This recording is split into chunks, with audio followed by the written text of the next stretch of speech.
goddess of the plow, mistress of cats.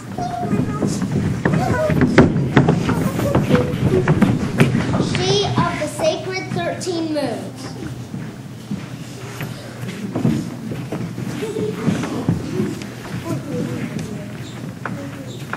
Goddess of love. The great Soul Mother comes riding on Fridays to dispense her wisdom to those who seek it and to engentle the lives those weary in body and sick at heart. It is on Fridays that people eat of her sacred fish.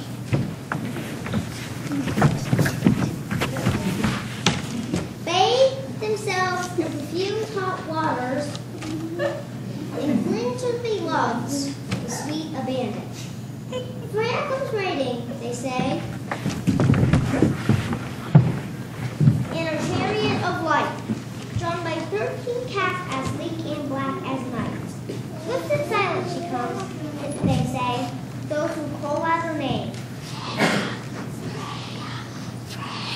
For comfort and truth. So come to words with they say, and always some forget her power, forget to call out her name.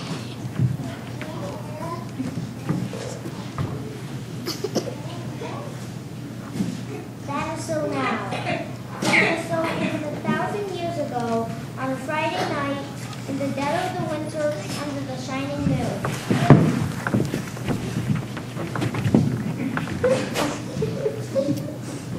Two neighbors stood there in the snow, shaking their fists and shouting at one another. Friends and relatives circled them, rooting for their favorite. This land is mine, you fool. It is mine, I tell you. And even if it weren't mine, Algonquin, I would take it from you. I'll use whatever I like to grow my plants on my land, Archer. No poison! No poison! No pesticides! No pesticides! The argument had begun 3 years before when a gunter began to use pesticides to kill weeds and insects on the rich black land. A gunter said that this poison made his work easier and gave him a bigger crop. Otard said easier and bigger, he didn't care. He would have no poison in his soil, and he said the poison even leached into his water, too. Arthur, see what we have found. A rabbit killed by poison in the plants and in the water. Poor innocent rabbit, this is terrible.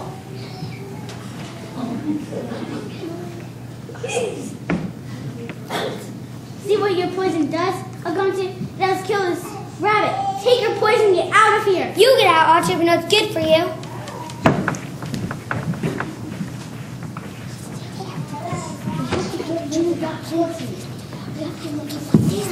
Wait!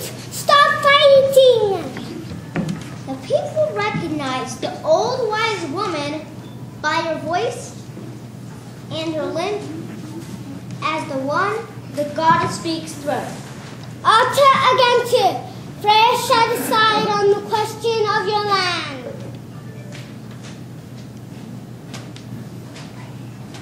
Freya!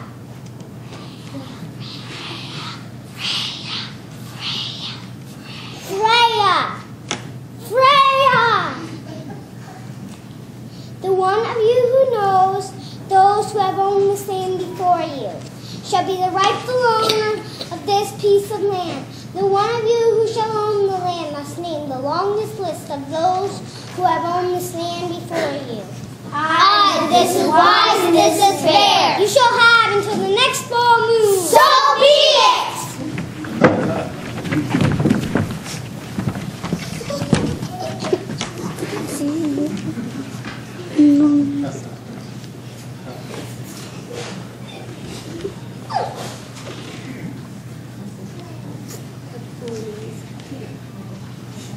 I bet Gunter will win because he has the best memory of the two. Oh no, I believe Arthur will win because he loves the land the most. It is not a matter of love. Freya said the one who ends up with the longest list shall own the land. Nights and days passed until the moon became full and bright again. The evening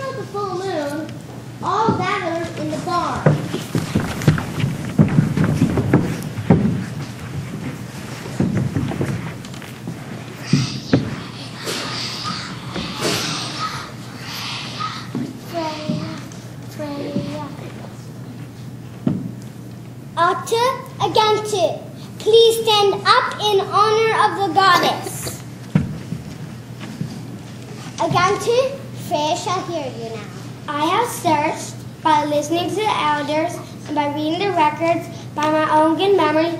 I know those are my land backward for 7 generations. 7 generations? That is a lot. I see. Wow. That is amazing. Ata can't possibly name so many names so far back. Freya, we hear you now, Ata. There are 20 generations right here on my land, and each of those generations go back to a very beginning of time. What could he mean? 20 generations? And Aguntra has 7? Impossible. Ata must be lying. Wait! Silence! Speak, Ata. Among the 20 generations who are the rightful owners of this land are the fox, the squirrel, the deer, and the deer. Bravo! He's right. He's wise. Yay! The rightful owner of this land is Ata! Yay! You forgot the bell. Ata, you surprised me and impressed me. Let us now be friends. That is my wish.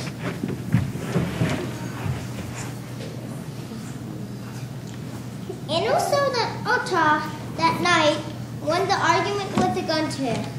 Nevermore would those men live with poison for weeds and insects spoil the soil, water, and plants of that place. Things were different in older times, the old ones say, and some are sure that such wisdom is never more to be heard from Freya, the great Earth God. But there are those who say that on a Friday night, especially a Friday with the sacred number 13, the wisdom of Freya can be had by those who hold on a chariot of light, drawn by a sleek black cat whose eyes are as slow as stars.